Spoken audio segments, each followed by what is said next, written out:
Previous question करते हैं जिसमें हमने डिस्टेंस निकाली थी।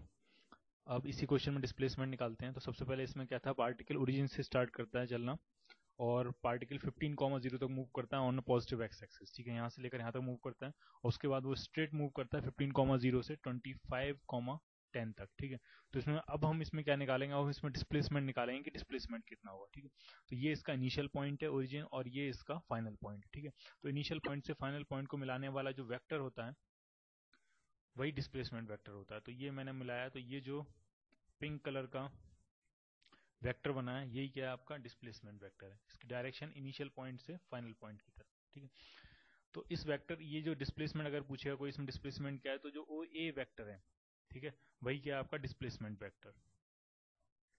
ठीक है, तो लिखेंगे किस कैसे, इसको फाइंड कैसे करेंगे। ठीक है, तो ओ ए वेक्टर फाइंड कैसे करेंगे, तो आप जरा ढंग से देखो। तो ये 2 डायमेंशनल वेक्टर है, इसमें जो कंपोनेंट्स होंगे इसके, कुछ कंपोनेंट इसका एक्स एक्सिस के अलोंग होगा, कुछ कंपोनेंट इसका वाई एक्सिस के अलोंग होगा। ठीक है, तो एक्स एक्सिस के अलोंग कितना कंपोनेंट है इसका। ठीक है, तो एक्स एक्सिस के अलोंग अगर कंपोनेंट देखेंगे तो यहाँ से लेकर यहाँ तक ये जो लेंथ है ये 25।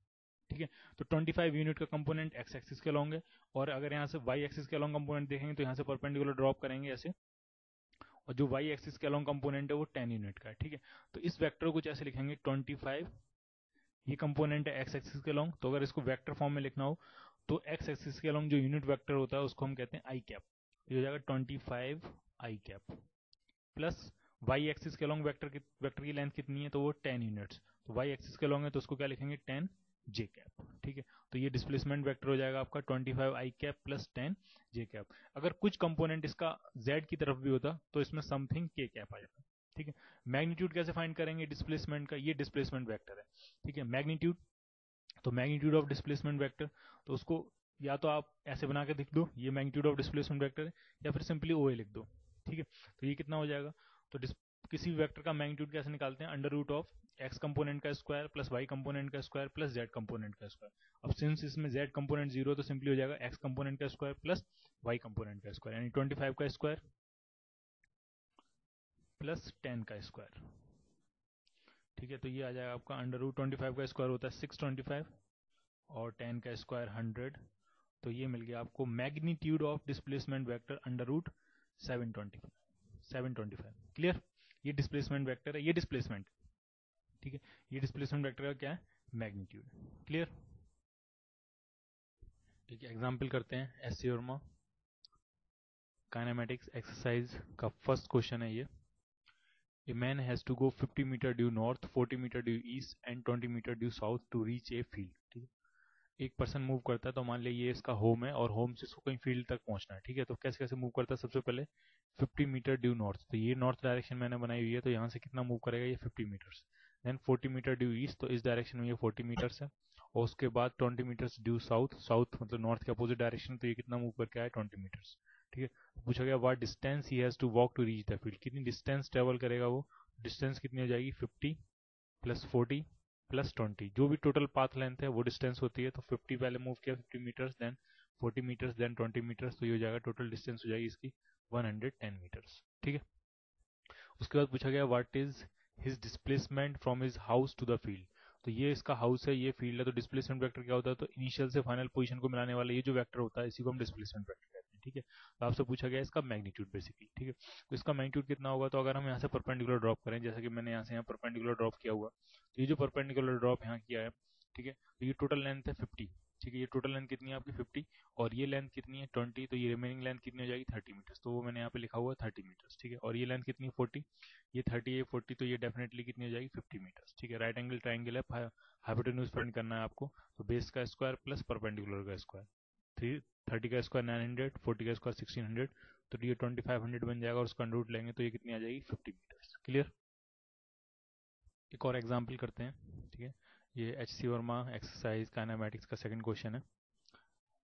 ए particle starts from origin, goes along the x axis to a point 20,0। ठीक है, सबसे पहले एक पार्टिकल वो ओरिजिन से स्टार्ट करता है और एक्स एक्सिस की तरफ मूव करता है, किस पॉइंट तक 20,0 मीटर्स तक। Clear, and then return along the same line to a point -20,0, और एक्स एक्सिस पे ही वापस लौट के आता है, और किस पॉइंट तक -20,0। तो इसको ड्रॉ कर लेते हैं, मान लिया ये एक्स एक्सिस, ये मान लिया वाई एक्सिस है,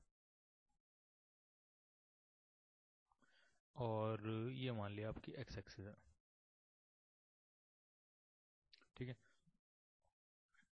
ये आपकी एक्स एक्सिस है और ये वाई एक्सिस है। ठीक है, तो सबसे पहले पार्टिकल ओरिजिन से स्टार्ट करता है, ये इसका स्टार्टिंग पॉइंट है। ठीक है, ये क्या है, इसका स्टार्टिंग पॉइंट है और यहाँ से पार्टिकल स्टार्ट करता है मोशन, ये इसका इनिशियल पॉइंट है, इनिशियल पॉइंट आई कह देते हैं इसको, और moves along x axis to the point 20,0। ठीक है, तो यहाँ से मूव करना शुरू करता है, मूव करता जाता है इस पॉइंट तक 20,0। तो मान लीजिए ये पॉइंट आ गया आपका 20,0। ठीक है, उसके बाद वहाँ से रिटर्न होता है और उसी सेम लाइन के लॉन्ग रिटर्न होता है और कहाँ तक जाता है वो -20,0, यानी निगेटिव एक्स एक्सिस पर उतनी डिस्टेंस ट्रेवल करके वापस इस तरफ आ जाएगा -20,0।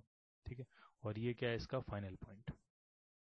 कुछ इस तरह से मूवमेंट हो रहा है, ये इनिशियल पॉइंट है, पहले इस तरफ जाएगा फिर वापस घूम के माइनस निगेटिव एक्स एक्सिस पर -20,0 पे आके रुक जाता है। ठीक है, find the distance and the displacement of the particle during the trip. ठीक है, इसमें आपको डिस्टेंस फाइंड करनी है और डिस्प्लेसमेंट फाइंड करना है।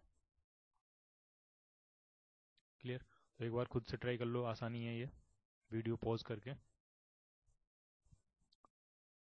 अगर इसको करेंगे तो डिस्टेंस सिंपल है, ये यहाँ से मूव करना शुरू करता है, तो टोटल पाथ लेंथ कितनी है, तो पहले 20 मीटर्स, फिर 20 मीटर्स और फिर 20 मीटर्स, तो डिस्टेंस कितनी आ जाएगी टोटल आपकी 60 मीटर्स।